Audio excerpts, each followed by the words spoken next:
แล้วผ้าห่มนี่แล้วจะได้อบอุ่นขึ้นเฮือนใหม่ก็ได้มาโดยมันเด้อเนาะให้กว่านี้ดีกว่าเข้าบ้านนี้น้องเพนเลยก่อนจะมาอยู่เฮือนอยู่ซานมานี่เนาะขึ้นเฮือนใหม่ใส่หญ้าเต็มแล้วก็ขอให้มีแต่สิ่งดีๆเข้ามาในครอบในครัวเด้อบัดนี้เด้อให้สร้างลูกผู้ขึ้นเนาะให้มีแต่เงินแต่ทองไหลมามีแต่โชคแต่ลาภโชคมารร่ำรวยเด้อบ่ให้ซวยจักเทื่อเนาะนี่ได้เพราะว่าแซ่บนี่พี่น้องเพิ่นปิ้งนี่กินนี่นะพากระปิ้งนี่เลยบ่อ๋อแต่พี่น้องล่มเบ้เลย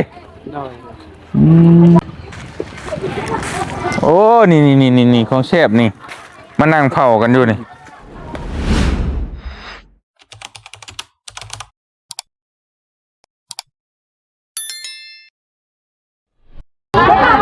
พี่น้องเลยโคโลมาพี่ได้บ้านนี่เนาะมาอะไรกันฮะกำลังชิยอดเลยได้ได้ที่เนาะโดยสบายดีเด้อพี่น้องเด้อขอโทษขออภัยหลายมาช้ามื้อนี้เมื่อยเนี่ยจังน้อยคนไม่ข้ามเชวไว้เมื่อวานช่องมือเลยเมนและเข้าเลยบ่ติฮะกินข้าวแล้วยังเฮ้ยเฉพาะเรื่องข้าวเรื่องน้ำนะเฮ้ยจังยันต้องไม่ได้กินข้าวน้องเพิ่นก็สวยเลยดิสวยบ่เช้าอ้ายเล่นนี่อ้ายหากจะตื่นบ่ไหวพี่น้องเอ้ยวันที่กับน้องตื่นตั้งแต่1 โมงตื่นเต็ม1 โมงพุ่นแทบสิบ่ได้นอนเลยเนาะยังแล้วเรียบร้อยบ่แล้วเนาะโอ้ยพี่น้องเอ้ยเพิ่นกำลังกินชุ่มแซวอยู่บัดนี้มาเมื่อเช้านี่ภายในมาทันเมื่อเช้านี่ทันเบิดเลยบ่ทันอยู่มาจอดดุ้มกับพอดีลักเอาอยู่หน้าเลยพอดีเฮเลยจักโมงเพิ่นเฮน่ะพอดี8เนาะ8โมงพุ่นน่ะโอ้โตแสดงว่าช่วยอยู่ได้เนาะต้องบัดต้องใช้6 โมงเนาะอันนั้นข่อยคิดว่าโอ้ยยันแบบไปพอดีกระเทินนะกำลังขี่ม้าเดี๋ยวเพิ่นคือบ้านน้องชายน่ะไปเฮ้ผู้เดียวดุมไปเลยบ่ชวนไปเลยนั่นก็โอ้ยว่ะใครก็บ้านน้องชายอยู่นี่น่ะคนหลายอยู่เนี่ยใช่จะอันนั้นเด้ทั้งทีมงานบัดนี้บ่ยุ่งบ่ยาวใช่บ่ยาวสรุปแล้วเป็นไข่อ้าวลุงหนวดกับไข่โคโลอยู่เพิ่งติดกันเลยไปชงหมอไปยังแค่น่ะนี่น้อยกับไข่จะไปหับหมอลุงอันนั้นลุงไข่ค่อยก็เงาอยู่ฟังเสียงก็โหแล้วพี่น้องยังบ่ได้เงาละเงานะโดยป้าเด็ดจังหน่อยขึ้นตั้งเฮือนผูกแขนให้จังหน่อยก่อนพี่น้องเลยโอ้ยขึ้นเฮือนกับบุ้มีอย่างไรน้องเลยมีแต่ผ้าห่มนี่แหละโดยไปอบอุ่นนั่นแหละหนาวได้บ้านเขาเนาะโอ้ตัวสบายดีเด้อโอ้ยคัดจังหวะหน่อยนึงเนาะได้ที่แล้ววันนี้น่ะเมาเบียร์เมาแล้วจักอยู่มันเมาก็ยังกินเจ้าก็ได้เนาะคือบ่กินเนี่ยมันบ่เมาแม่นเฮากินมันกินหาแม่นนั่นน่ะแม่นของเจ้าบ่แม่นกินเบียร์ดอกเบียร์กินเฮาเป็นแรกก็จบเชื่อสู้บ่ไหวครั้งแรกก็เว้าถูกอยู่วันนี้เว้าผิดเว้าหยังไปแล้วบัดนี้พี่น้องเพิ่นกำลังกินเหล้ากินเบียร์เมาเหรอบ่มีเหล้าดอกมีแต่เบียร์เนาะสร้างสรรค์กันคัดจังว่าเพิ่นนึงพี่นี่ก็ป้าลำโพงกับรุ่นเอาไม้เบิดแผ่นเลยมาใส่เนาะเฮ้ยเนาะค่อยคิดว่าเวลาเปิดแล้วมันสั่นๆเลยบ่โอ้โตต้องมีบทได้หมดสบายดีเด้อพอเด้อโตเรียบร้อยเบิดแล้วเนาะมาสวยจังหน่อยโดยครับจอมสำนี่แหละเพื่อนใหญ่ขนาดเนาะในเพื่อนงามโอ้ดีใจพี่เลยซอยยังขานี่น่ะสินเบ้ป้าโทสบายดีเด้อคักแล้วอันนี้น่ะป้าโทพี่น้องล่มเบ้เลยเบ้ผู้หรือเบ้เมย์เบ้ตัวผู้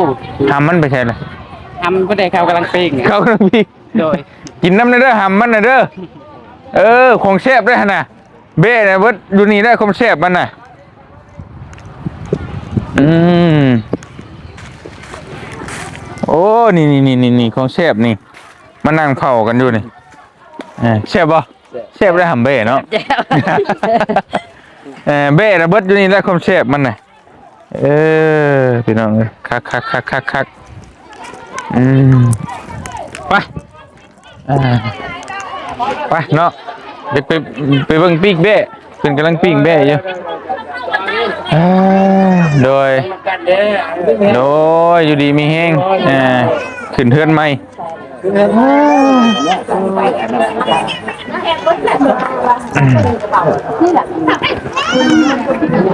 มาซาน้อยนึงพี่น้องเลยโตเทือนใหญ่ขนาดเนาะโตไม่เท่าบ่อนสบายดีเด้อไม่เท่าเด้อโดยผมมีเนี่ยมาฝากน้องเอ้ยนี่แล้วผ้าห่มนี่แล้วจะได้อบอุ่นขึ้นเฮือนใหม่ก็ได้ พี่น้องนี่เนาะเฮือนงามไม่ดีหรอกันไป2 ห้องเลยห้องเมย์กับห้องน้องแพนบ่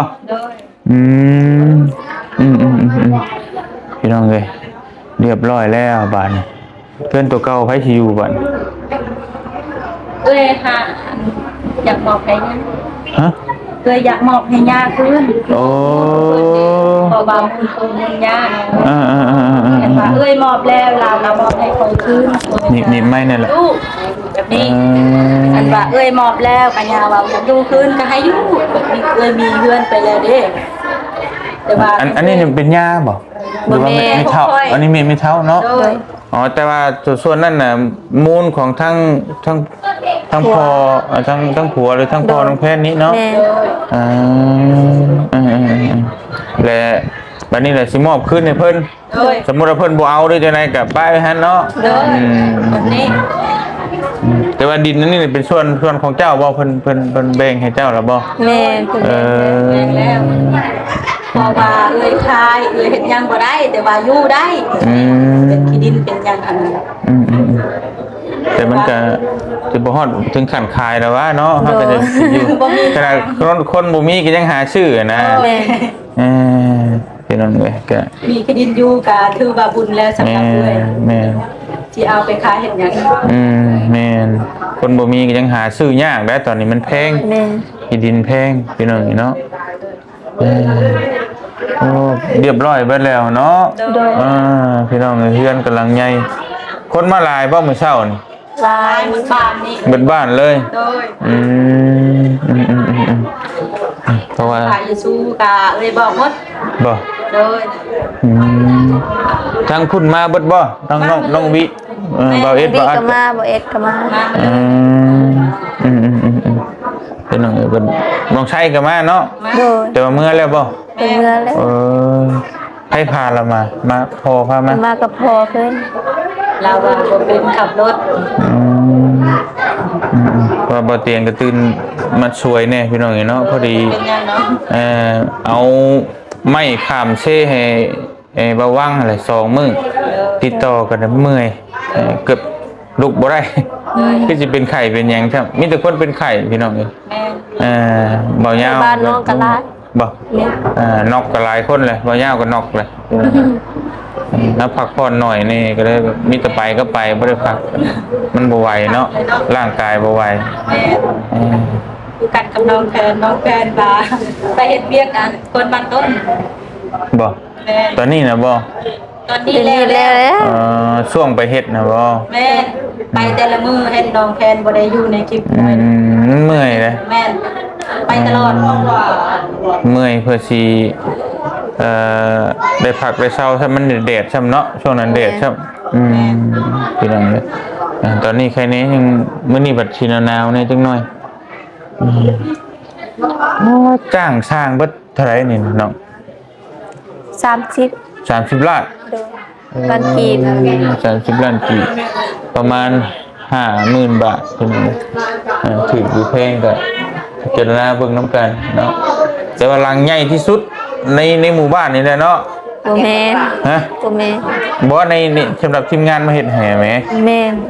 สำหรับทีมงานได้เคยไปเฮ็ดให้แม่ใหญ่สุดแล้ว เฮือนน้องวิเฮือนพ่อน้องวิเฮือนน้องไส้ก็ยังบ่ซ้ำนี่อยู่พี่น้องมันใหญ่คนละแบบจักเสานี่น้อง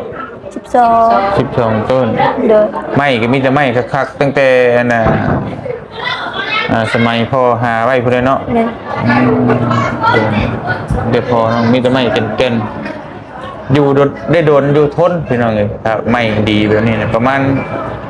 4-50 ปีจะคิดได้เฮ็ดต้องหรือเปล่าเห็นได้อยู่รุ่นลูกรุ่นหลานรุ่นพุ่นแล้วรุ่นลูกน้องแพนก็ยังบ่เป็นหยังเนาะพี่น้องแต่เฮือนหลังนั้นก็ตั้งแต่จักปีนับได้บ่ได้เลย ตั้งแต่แม่เพิ่นยังบ่ทันมาอยู่ เคยขึ้นไปแล้วเห็นเพื่อนหลังนั้นแล้ว อ๋อเจ้าขึ้นมา แต่ยังนุ่มๆขึ้น น้องแพนกับจักปีเลย ยังบ่เกิน บ่ เดี๋ยวนี้บ่ เดี๋ยวนี้17 เข้า เลย 18แล้ว ก่อนน้องแพนเกิดอีกเนาะมัน20กว่าปีเลยนะ แม่ 20กว่าปี ถึงกว่านั้นอีก 30ปีเลยยังอยู่ได้อยู่ อันนี้ก็50 ปี60 ปีอยู่ได้สบาย มันจะไม่ดีๆคักแล้วบ้านนี้พี่น้องฝนตกใส่แล้วบ่เฮ็ดมัน ยัง ไม่เคยได้ตกใส่บ่คือสิบ่ฮู้ดอกเนาะ แม่ สร้างมันก็เฮ็ดดีอยู่ โดย คักพี่น้องเลยมามีแต่หาผ้าผ้าวะอันน่ะผ้ายมาให้อ้ายนี่สิผูกแขนนะมีอยู่บ่ผ้ายังเหลืออยู่บ่สิผูกแขนนั่นแหละปีใหม่ขึ้นเฮือนใหม่ คือบ่เบิดแล้วพุ่น ฮะโดยขึ้นเฮือนใหม่ใส่หญ้าเต็มแล้วพี่น้องในบ้านเพื่อนน้องแพนมีไก่ขันอยู่บ่ บ่มี โอ้ย โดย เพื่อนน้องไส้ขันมาเดียวตื่นเลยนั่น โอ้ยไก่ผูกบ่บุญ คนละสูตร ขันแห้งโพดบ่ได้นั่นคือกันบ่ซั่นน่ะ บ่ คนละอาจารย์ ต่างบ่ได้ถือคือกันเนาะ เลย อืม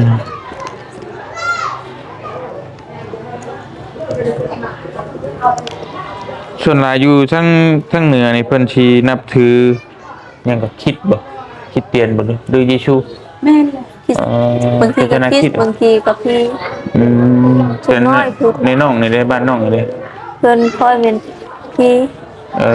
อ หรือเขาพูด เฮาต้องเฮ็ดได้ไหนเนี่ยพี่พี่ต้องจำเพิ่นแล้วบ่ แม่ อ๋อเอิ้นเพิ่นมากินจังซี่เนาะ แม่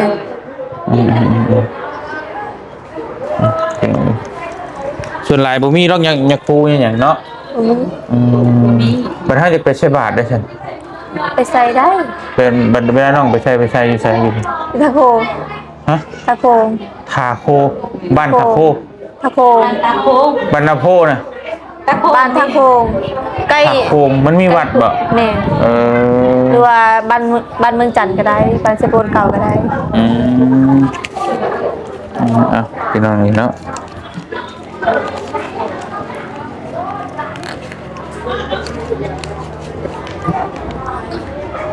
ตัวเตียงนี่สิไปฮับเอาลุงนั่นน้องใส่อยู่เป็นอยู่ห้องหมอพุ่น จะเป็นใครบ่ เป็นไข่อันนั้นก็ตามความเชื่อเพิ่นว่า จักสิว่าได้ใดพี่น้องเอ้ยบางคนบอกก็ว่ายันว่ามาแล้วบ่ครอบบ่หยังหั้นนะยันว่าเกี่ยวกับผีกับหยังกับนี่นั่นนี่เฮาก็เพิ่นก็ว่าให้ครอบให้จำแต่เพิ่นเฮาก็บ่จักเนาะเพราะว่าอยู่แถวบ้านมันมีแต่บ่ได้ค่อยถือผีหั้นนะแต่ว่ามีแต่นับถือศาสนาพุทธ แต่ก็มีคือกันนั่นแหละแต่บางคนก็เป็นมีฮอดผีปอบผมมีอยู่บ่มีบ่ มีอยู่ มีบ่เอ แต่เลยบ่ฮู้ดอก เฮาก็บ่ฮู้น่ะแต่ว่ามีแต่บางคนแบบว่าบางคนตายยันนี่ก็ว่าปอบกินเนี่ยสินะก็มีหลายอยู่บ้านเฮา เคยได้ยินอยู่เขาบอกแต่ว่า เค บ่ ยได้ ฮู้ ยิน ว่า แต่เลยบ่เคยเห็นดอก บ่ฮู้ว่ามีหรือบ่ นั่นเฮาก็บ่จักดอกแต่ว่า เพิ่นก็บ่เชื่อด้วยซ้ำ แต่ว่าได้ยินอยู่เพิ่นว่า แต่เฮาบ่เห็นนะเฮาบ่เห็นเฮาก็เลยบ่จักสิว่าได้ใดเนาะมาน้องมาโดยมาเด้อเนาะให้กว่านี้ดีกว่าเข้าบ้านนี้ อ้าวน้องเพนเลยก่อนเจ้ามาอยู่เพื่อนอยู่ซานมานี่เนาะขึ้นเพื่อนใหม่ใส่หญ้าเต็มแล้วก็ขอให้มีแต่สิ่งดีๆเข้ามาในครอบในครัวเด้อบัดนี้เด้อให้สร้างลูกผู้ขึ้นเนาะให้มีแต่เงินแต่ทองไหลมาให้มีแต่โชคดีให้อยู่ดีมีแฮงให้มีแต่สุขภาพแข็งแรงเนาะให้ร่ำให้รวยให้แหละสิ่งสำคัญก็ร่ำรวยกับสุขภาพแข็งแรงเนาะมีแต่สิ่งดีๆเข้ามาในครอบในครัวแหละขึ้นใหม่แล้วก็เนาะแล้วมันก็เก่าก็ทิ่มไปบัดนี้มีแต่สิ่งดีเข้ามาเด้อบัดนี้เด้อโอ้ยเนาะมามาโดยเอามือลงเนาะให้คนนี้เด้อดีกดเข้าบัดนี้ก็ขึ้นเพื่อนใหม่แล้วก็ให้มีแต่สิ่งดีๆเข้ามาเนาะขึ้นเพื่อนใหม่ใส่หญ้าเต็มแล้วก็ให้มีแต่โชคตลาบให้โชคมารร่ำรวยเด้อบ่ให้ซวยจักเทื่อเนาะในใดที่มันบ่ดีก็ให้ออกไปในใดที่มันดีก็เข้ามาในครอบในครัวเนาะโดยลูกก็ให้ขอบใจเด้อน้องเด้อที่เจ้ามีดามีตามือนี้โดยขอให้น้องอยู่ดีมีแรงนับจากนี้ต้นไปขอให้เจ้าร่ำรวยก่อนนี้เด้อน้องเด้อโดยสาธุแต่เฮาก็บ่ได้สู่มาบ่มีเวลามาหั่นแหละเนาะคือน้องแพนเห็นในคลิปนั่นแหละอ้ายก็หาก็มาแต่ไทยไปไทยได้เป็นเดือนพาเพิ่นไปปาดไปรักษามีแต่ให้ทีมงานนั่นแหละมาเพิ่นน้องก็ดีใจนะอ้ายก็เบิ่งคลิปอยู่บ่ได้มาก็เบิ่งคลิปอยู่เห็นได้เฮือนและซ่านก็ดีใจนํเนาะเพราะว่าทีมงานเฮาก็หลายคนผู้นึงเฮ็ดผู้นึงไปบ้านนึงนี่สินะพี่น้องก็แบ่งกันไปแต่มาจุ่มอยู่หม่องเดียวมันก็หม่องอื่นก็เพิ่นบ่ได้ซอยเพิ่นนี่สินะเฮาก็แบ่งกันไปแต่ก็เบิ่งอยู่เนาะไปตู้มานั่งพี่เนไม่เฒ่าสิผูกแขนให้ก่อนไปบ่แค่กับเบิดแล้วบ่เป็นหยังล่ะได้จำนี้ก็ได้ละอยากผูกเจ้าคืนอยากผูกเฮาคืนได้แต่บ่ต้องใช้เงินใช้คำก็ได้เด้อผูกตะไคร้ก็ได้ไม่จะได้กะวันเดือนมาไม่เท่าตาอะไรนะเป็ดโอ้ยมาให้กดนี้เนาะดีกดเข่าขวัญเจ้ามาอยู่เพื่อนอยู่ซานเด้อไม่เท่าเด้อบัดนี้อยู่น้ำลูกน้ำหลานเนาะลูกหลานในเพื่อนได้ซานใหม่แล้วก็โอ้ยดีใจน้ำให้เจ้าอายุมั่นคนยืนอยู่ดีมีแห้งอยู่เป็นโฮมโพโฮมไส้ให้ลูกให้หลานเด้อดีใจอยู่บ่ลูกหลานในเพื่อนใหม่เป็นมูภาษาลาวภาษาไทยฟังได้ภาษาลาวจับโมเป็นยังเดี๋ยวลูกหลานบอกเอาก็ได้โดยขอให้เจ้าอยู่ดีมีแห้งเด้อน้องเด้อความเจ็บอย่าได้ความใครอย่ามีแต่นี้ต่อไปทางใดขอให้คนหักแพงเจ้าคือเก่าเด้อน้องเด้อขอให้ร่ำให้รวยขอให้ร่ำขอให้รวยสาธุโดยสาธุเจ้าไม่ไปปนายเราเลยเจอไปปนายเราโอ้ยพ่อหนุ่มเจ้าก็ได้บอกเราไปปนายเราบ้านชวนก่อนเจ้าเอาไม่ชกไม่เบิ้ลไปชกไม่เบิ้ลนะอ่อนชวนอยู่ดีเบาชุดละอ่อนเบิ้ลแต่หน้าเยอะและอ่อนเนื้อเยอะเมื่อยกินเห็นเป็นได้โดยสาธุไม่สุกไม่เบื่อนี่คืออย่างนั้นไอ้เจ้าหางเจ้านี้โอ้โดยอยู่ดีมีแห้งดิเอาไม่บันไม่ส่วนไม่บันไม่ส่วนโอเคลืมคือเก่าเมื่อกันลืมเนาะจำได้แต่กินข้าวแล้วจะด้วยแล้วจื้ออยู่ตัวนั้นไปสาบันนี้เนาะยันมาทั้งลุมเพิ่นอยากเปิดเพลงเปิดยังพี่น้องเลยเพราะว่าอยากให้เจ้ากินข้าวก่อนกินอยู่เพื่อนนี่ก่อนได้กินข้าวก็ได้เนาะพี่น้องเลยอันไหนยันอ่ะให้กินอยู่โอเคมาแต่จะเอาไปละกินข้าวก่อนนะเพิ่นนั่นสิหาผ้าข้าวมาสู่กินพี่น้องเนาะครั้งแรกบ่เตียงเพราะว่าเฮาก็ต้องเข้าใจว่าเฮามาสวยแหละแล้วบัดนี้เพิ่นก็มีการเฉลิมฉลองหั่นแหละเนาะขึ้นเฮือนใหม่ก็ยินดีนำครอบครัวเพิ่นก็เปิดเพลงเปิดลำพี่น้องเอ้ยเนาะเฮาก็มาคัดจังหวะเพิ่นเฮาให้เพิ่นปิดนะมาขอให้เพิ่นปิดพี่น้องเอ้ยรบกวนเพิ่นนั่นแหละปิดเพลงแหน่จักหน่อยจักมาถ่ายขึ้นเฮือนขึ้นศาลนะเนาะพี่น้องเนาะ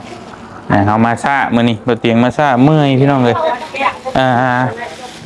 ไปคนไม่ขามเชเนาะ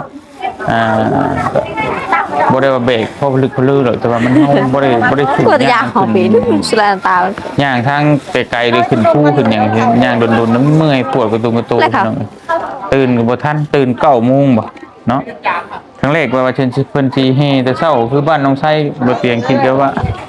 บ่ทันดอกจังได๋ก็บ่ทันหน่อยก็เลยมาช่วยเอาเดี๋ยวถ่ายจังหน่อยเพิ่นหาพระเขาพระน้ำมาสู่กินเนาะ อาหารอะไรไปทำนี่ อ๋อโธ่ ผักกับ มันก็ ปี ของ เป็นนี่ เชฟ เลย แล้วนี่น่ะ โดด พี่น้องเอ้ยมาทีหลังได้กินของเชฟพี่น้องเอ้ยก็ว่าเชฟนี่พี่น้องเพิ่นปิ้งนี่กินนี่นะ ผักกับปีนี่เลย บ่อ๋อแต่เช้านั้นพากันกินหยังแค่น้อง กินอาหารเบาย่าซื้อแล้วก็ลาบเนี่ย ลาบพากันลาบหยัง ลาบแป้ ลาบแบ้ลาบแบ้นี่ ลาปลา อ๋อ บ้าน ลุ่มแบ้พี่น้องเอ้ยจักโตแบ้เจ้าของว่า โดย เนาะดีใจพี่น้องเนาะเพิ่นได้ขึ้นเฮือนใหม่ก็ได้ร่มแบ่ร่มอันนี้แบ่หรือว่าแพะอันนี้พี่น้องเอ้ยว่ามาสั่นซิมเบิ่งก่อนอันน่ะกินข้าวค่ำคูณเพื่อนน้องแพนพี่น้องเอ้ยมาเข้ามาน้ำกันเอ้ยมากินน้ำกันได้มากินน้ำกันเด้อไม่ตู้ไม่เท่า มุดข้างในสิมุดเจ้า จะโดย จะด้วยมากินข้าวน้ำกัน เจ้าทำเอาไป มาพี่น้องเลยก็ขอโทษขออภัยสำหรับบางคนที่เพิ่นบ่ได้กินเนาะบางคนเพิ่นก็บ่กินแบ่บางคนแพ้นะแต่ว่าทั้งตัวเตียงน่ะกินพี่น้องแซ่บเพราะของมักได้สะใจเฮาว่าแซ่บกว่าชิ้นงัวชิ้นควายอีกสำหรับบ่เตียงนะพี่น้องเนาะพาให้กินแม่ให้เจ้าเพื่อนได้ลงมือก่อนนะเลย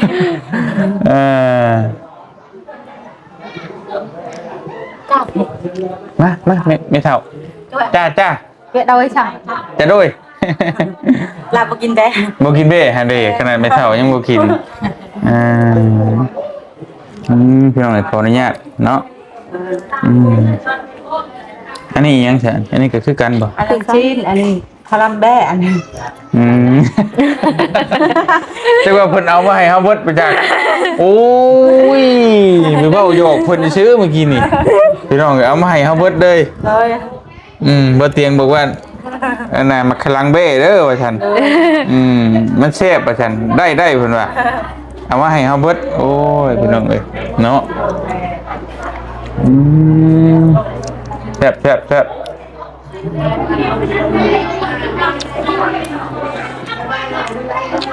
พี่น้องมากินข้าวน้ำกันอยู่เพื่อนน้องแพนบัดนี้เฮากะสิขอตัวจบคลิปก่อนเพราะว่าย่านเพิ่นจะเปิดเพลงเปิดลำพี่น้องเนาะเดี๋ยวเพิ่นกำลังม่วนเนาะโดยกำลังม่วนอยู่พี่น้องนี่เนาะฉลองขึ้นเฮือนใหม่พี่น้องนี่เนาะจะให้ข้ามไม่พูดเด้อวันนี้เด้อน้องแพนและเกยให้อยู่ดีมีแห้งพี่น้องเอ้ยบ่เตียงก็ต้องขอขอบคุณขอบใจ FC เพิ่นสุขุทุกคนเนาะที่เข้ามาติดตามรับชมพี่น้องแล้วก็ให้กำลังใจโดยตลอดมาวันนี้มาขึ้นเฮือนน้องแพนมายินดีนำพี่น้องได้เฮือนใหม่ใส่หยังเต็มแล้วเนาะสำหรับคลิปนี้บ่เตียงขอตัวจบคลิปก่อนอยู่ดีมีแห้งเบิดสุขุทุกคนพี่น้องเอ้ยเนาะสบายดีเด้อพี่น้องเอ้ยมากินข้าวน้ำกันบัดนี้ปิ้งแบะพี่น้องเอ้ย